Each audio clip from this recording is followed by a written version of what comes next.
Hi friends, మీరు ఎలా ఉన్నారు? నేను చాలా బాగున్నాను. ఈరోజు నేను చిక్కుడుకాయలు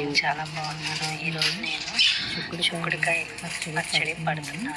అది ఎలా చేయాలో ప్రాసెస్ చూద్దాము. నేను ఇవి 2 కేజీలు చిక్కుడుకాయలు. 2 కేజీలకి ఎంత కారం ఏమేమి కావాలో చిక్కుడుకాయలు కడిగి ఆరబెట్టి క్లీన్ చేసి వీటికి తీసేసాను. ఇటువైపు తీసేసాను. క్లీన్ చేస్తాను. దీన్ని ఆయిల్ పెట్టి వేపుకున్నాము. వేపుకునే ముందు ఒకసారి ఏమేమి కావాలో చూద్దాం. సాల్ట్, ఇది రాక్ సాల్ట్ మిక్సీ వేసుకుంటే సరిపోతుంది. బాయిల్ చేసాను చింతపండు, అలాగే తగినంత కారం. నేను కారం వేసుకున్నాను. ఇటు సైడ్ ఇదే బాగుంటుంది, గుంటూరు సైడు.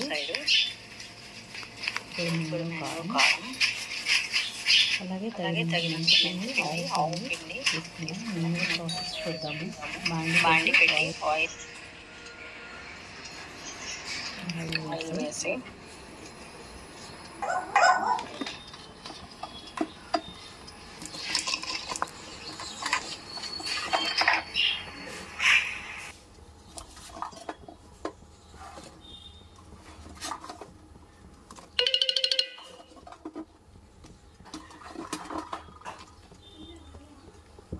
ఇవి బాగా వేపేద్దాం.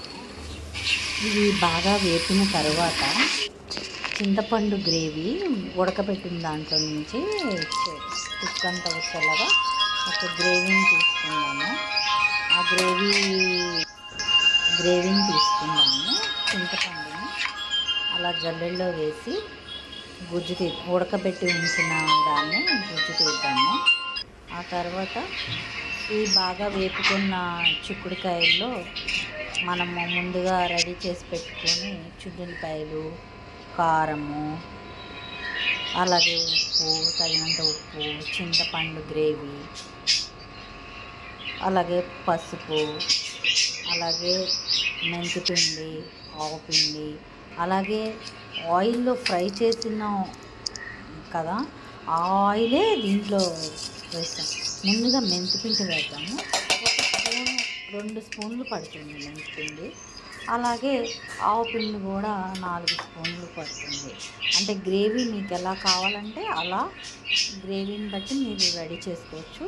నాకు అది చిక్కుడుకాయలు ఎక్కువగా కావాలని చెప్పి నేను గ్రేవీ తక్కువ వేసుకుంటున్నాను. పసుపు వేసాను. ఆ తర్వాత దీంట్లో తగినంత ఆవు పిండి ఒక 4-5 స్పూన్లు వేసాను. ఆవు పిండి ఒక 5 స్పూన్లు వేసాను. తర్వాత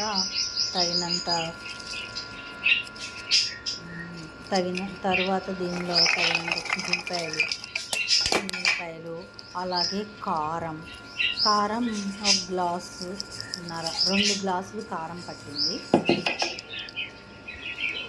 అలాగే ఉప్పు కూడా 1 గ్లాసున్నర దాకా వేసాను. ఉప్పు నిల్వ పచ్చడి కదా, ఆ గ్లాస్తో గ్లాసున్నర ఉప్పు వేసాను 2 కేజీల చిక్కుడుకాయలకి. మళ్ళా తగినంత చింతపండు గ్రేవీ వేసాను. చింతపండు ఒక 1/2 కేజీకి తీసాను, సరిపోతుంది. అలాగే ఆయిల్, ఇది చిక్కుడుకాయలు వేసుకున్న ఆయిలేనండి, నేను ప్రత్యేకించి ఆయిల్ ఏం వేయలేదు.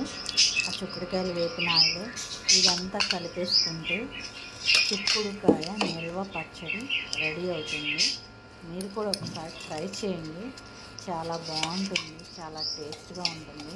మీకు ఈ రెసిపీ కనుక నచ్చినట్లయితే లైక్ చేయండి, షేర్ చేయండి, సబ్స్క్రైబ్ చేయండి. ఇది ఎంతో టేస్టీగా ఉండే చిక్కుడుకాయ నిల్వ పచ్చడి రెడీ అయిందండి. Okay, thank you. అలాగే మీకు కనుక ఈ రెసిపీ నచ్చినట్లయితే ఒకసారి ఈ విధంగా ట్రై చేయండి ఈ నిల్వ పచ్చడి. Thank you. Like, share, subscribe.